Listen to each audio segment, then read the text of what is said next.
Assalamualaikum warahmatullahi wabarakatuh. Perkenalkan, nama saya Romi Septiani dengan NIM 222990, Prodi D3 UKM.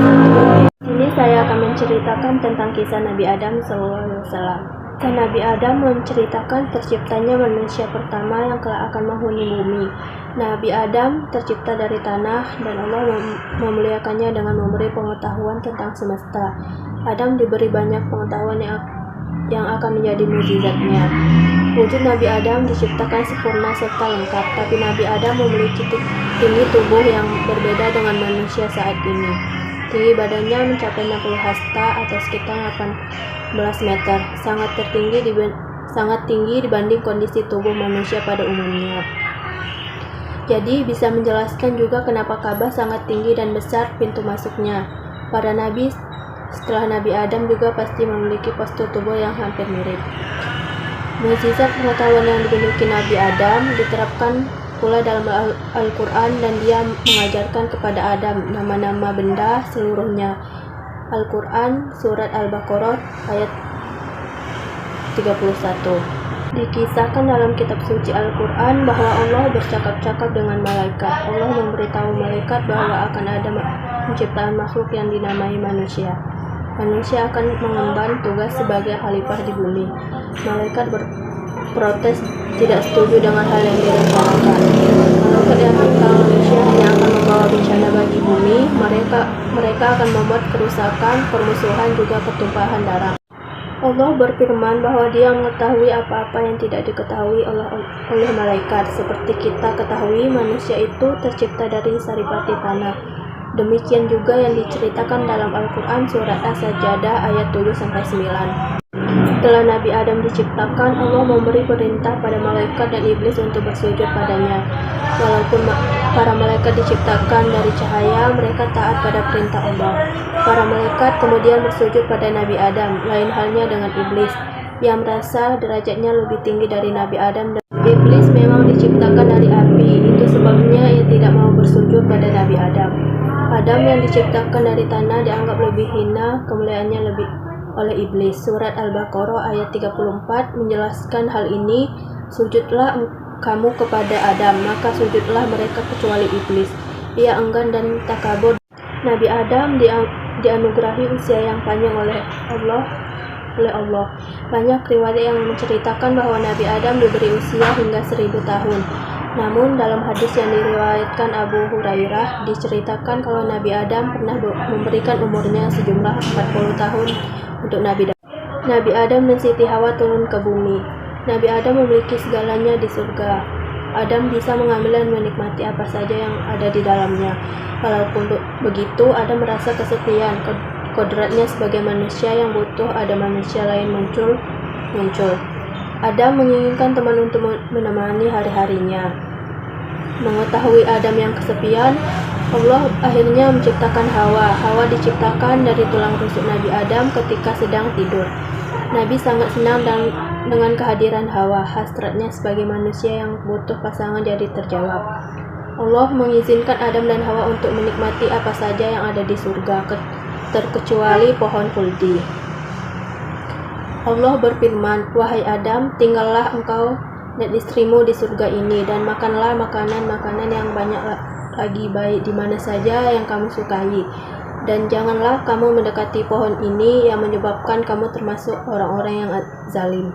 Pohon khuldi adalah pohon pengetahuan hal yang baik dan jahat. Ada maksud tertentu dari larangan yang Allah berikan pada Adam dan Hawa. Mengetahui larangan Allah, setan memanfaatkan hal ini untuk menggoda keimanan Adam dan Hawa, sesuai dengan tekadnya untuk menggoda manusia sepanjang masa. Setan kemudian berbisik pada Adam dan Hawa tentang keistimewaan pohon khuldi. Kisah ini tertulis di Al-Quran Surat Taha ayat 120. "Wahai Adam, maukah aku tunjukkan kepadamu pohon keabdian khuldi dan kerajaan yang tidak akan binasa?" Demikian iblis membujuk mereka. Khuldi sendiri merupakan nama pemberian iblis. Iblis menghasut Adam dan Hawa untuk mengatakan maksud Allah melarang mereka, bahwa Allah disebut oleh iblis tidak mau membuat Adam dan Hawa kekal. Iblis dengan penuh semangat merayu mereka untuk memakan buah terlarang.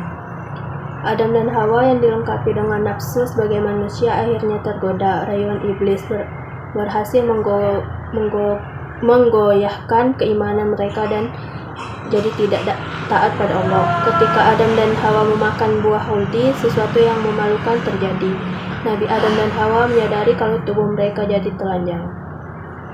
Setelah itu, Adam juga merasakan sakit perut yang hebat. Adam baru merasakan rasa ingin buang hajat dan ia kebingungan. Surga adalah tempat suci. Apa sepantasnya mengotorinya? Demikian yang ada dalam pikiran Adam. Allah kemudian menyindirnya atas keinginan tersebut, sekaligus juga menyindir tentang ketidaktaatannya.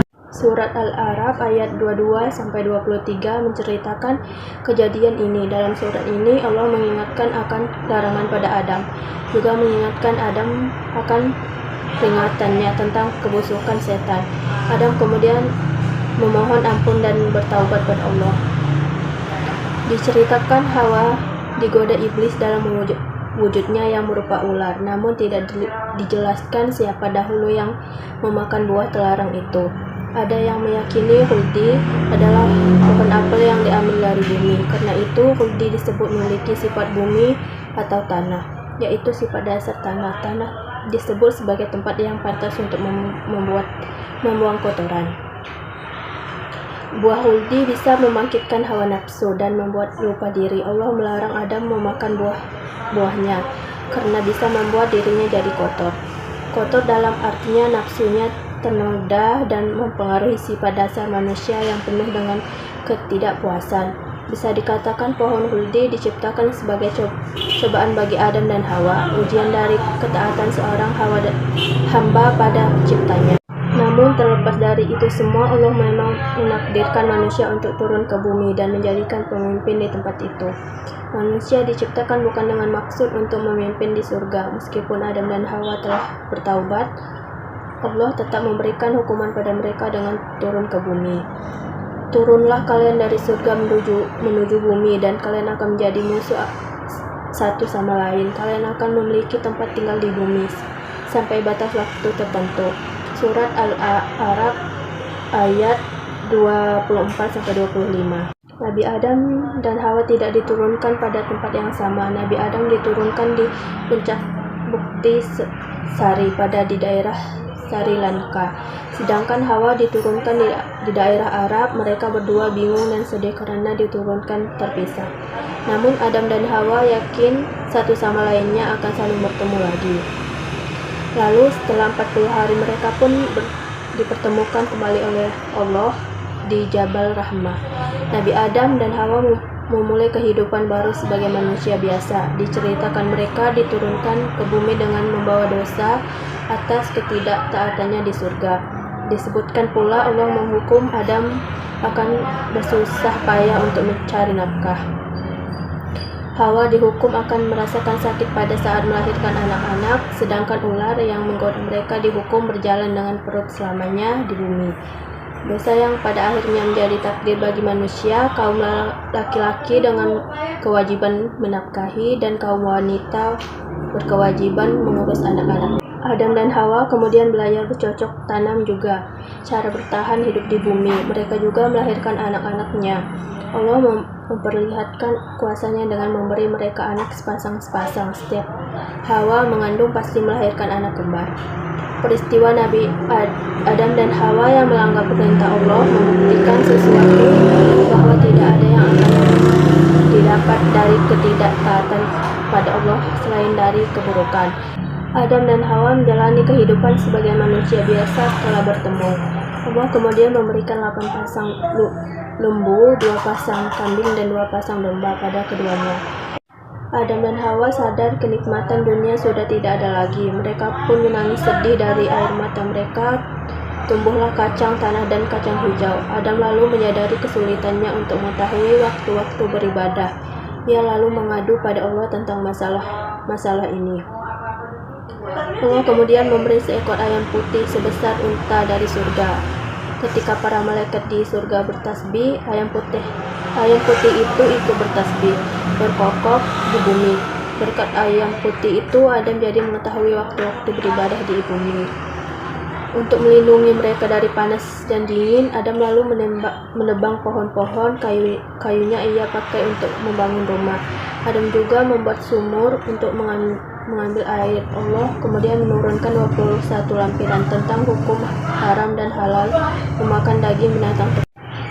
Kemudian diturunkan pula 29 huruf hijaiyah, dan manusia tidak dapat mengurangi atau menambah hurufnya. Ketentuan Allah ini sangat jelas dan tidak ada yang bisa mengubah.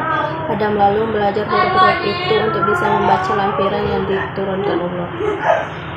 Hawa kemudian merasakan proses mengandung. Ia terkejut ketika janin dalam perutnya bergerak-gerak. Hawa tidak yakin dari mana tempatnya yang bergerak di perutnya itu akan keluar. Ketika waktu melahirkan tiba, Hawa merasakan proses sakitnya. Hawa melahirkan anak kembar, Habil dan Layutsa. Waktu mengandung anak yang kedua pun tiba, Hawa melahirkan anak kembar, Kabil dan Iklimah, sepasang anak laki-laki dan perempuan. Selalu dilahirkan olehnya. Diceritakan Hawa melahirkan dan mengandung sejumlah 20 bilangan, setiap melahirkan pasti sepasang laki-laki dan perempuan. Diceritakan juga anak yang dikandung Hawa sebanyak 200 orang. Semua dilahirkan kembar kecuali Siti yang memiliki nur mustahafah sallallahu alaihi wasallam di keningnya. Dikisahkan juga anak cucu Nabi Adam bertambah terus hingga 40.000 orang laki-laki dan perempuan. Pada saat anak cucu Adam berkembang, banyak terjadi pertengkaran dan pertikaian. Maka Allah memberikan tongkat dari surga untuk mendidik mereka yang membangkang. Anak kembar Nabi Adam yang pertama adalah Habil dan Layutsa. Sedangkan anak kembar kedua adalah Kabil dan Iklimah. Kembaran Habil diceritakan memiliki paras yang kurang menarik.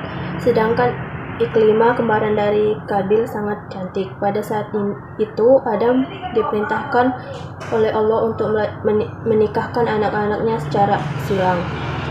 Jika tidak boleh, anak dari Adam menikah dengan kembaran sendiri. Ketika Adam hendak menikah Habil dan Iklimah, Kabil mengajukan protes.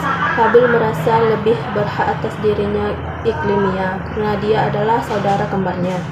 Allah kemudian memerintahkan Habil dan Kabil untuk berkorban melalui Nabi Adam.